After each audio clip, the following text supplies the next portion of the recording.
Since the 1960s, kids in the West have had negative ideas about capitalism and a love of socialism. It's cool to reject the dominant paradigm and be countercultural, but they used to grow out of it eventually. What's happening today is that kids are not growing out of it. They're turning into the academics and teachers, the journalists and media producers, the entrepreneurs, the HR managers who influence hiring in our corporations, bureaucrats who run our governments, politicians, clergy, everyone. And they're passing it on across generations. Our only hope is that because left-wing thinking is becoming the dominant paradigm, that the kids will get sick of it and realize they've been sucked in by the establishment. And we'll see a good old healthy countercultural revolution to swing back to ideas of liberalism. Supporting capitalism and free market liberalism could now be cool and edgy. Capitalism and classical liberalism are the new black. The new woker than woke, the new rebellious ideas, the new counterculture. But we need to speed this process along. We need to get back to basics and remind people loud and clear of the huge benefit and the huge freedoms that capitalism brings. So this is a chart of income per person throughout history. It starts in 1000 BC and goes all the way up to here. And it's completely flat.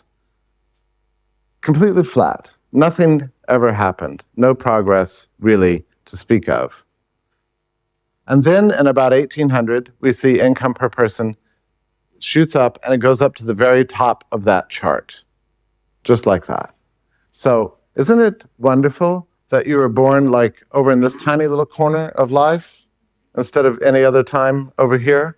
I mean, that's kind of fortunate. You didn't really do anything, did you, to deserve that? I mean, you didn't make that choice, did you? It just sort of happened to you and to all of us in this room. So if you ever feel like you don't have anything to be thankful for, just sit down like that man with a good conscience in the story and say your prayers of thanks for the fact that you're born now instead of at any other time. If this was like a random thing, you just kind of threw your life down on this chart somewhere, most likely you wouldn't land here, but you did. So good for you and congratulations. That's a wonderful thing. Yep, it is a wonderful thing and we should give thanks for it every single day. But how did it happen? What caused that incredible spike in human productivity? Was it socialism? No, it was not. My iPhone, my iPad, my everything we're surrounded by.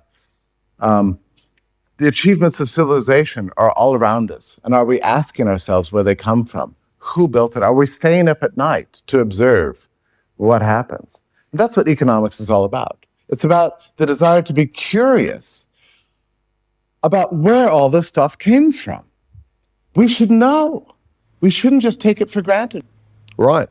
Mr. Tucker says there are a number of reasons we have all this wealth. The first being the right of individuals to own stuff and to have those ownership rights protected. Why is that important? So that they know that if they invest their money or they work on those things they own, their property, and make them grow, that they will be able to keep the fruits of their labor, their thinking and their effort and their risk-taking. It's a little principle at the heart of free market liberal capitalism, and it's called private property. Private property is the beginning of civilization, it's the beginning of prosperity, without which there can be nothing at all of any note that will ever advance our lives in any respect. Without private property ownership rights, nobody would bother doing anything very much to advance themselves, because why put the effort in if you can't keep the fruits of your labor? And so most people didn't do much for thousands of years. Advances were only made by those allowed to own private property, the aristocracy and the elites. But when private property rights were made available to everyone under capitalism and free market liberalism, kaboom! Prosperity. So the idea that you'd want to take things and have them collectively owned by the government to force some kind of equality of outcome, it's insane. And it's sheer nonsense to say that everything should be owned by everybody. That really makes no sense at all. And I don't understand how it is that this idea of socialism ever got off the ground. I mean, the first person who came up with socialism should have just been laughed at and said, well, that's preposterous. Why don't you go back to your dreamland? And that would have been it, right? I mean, that idea should have been killed, about 5,000 years ago or something. I mean, but anyway, the idea is still around.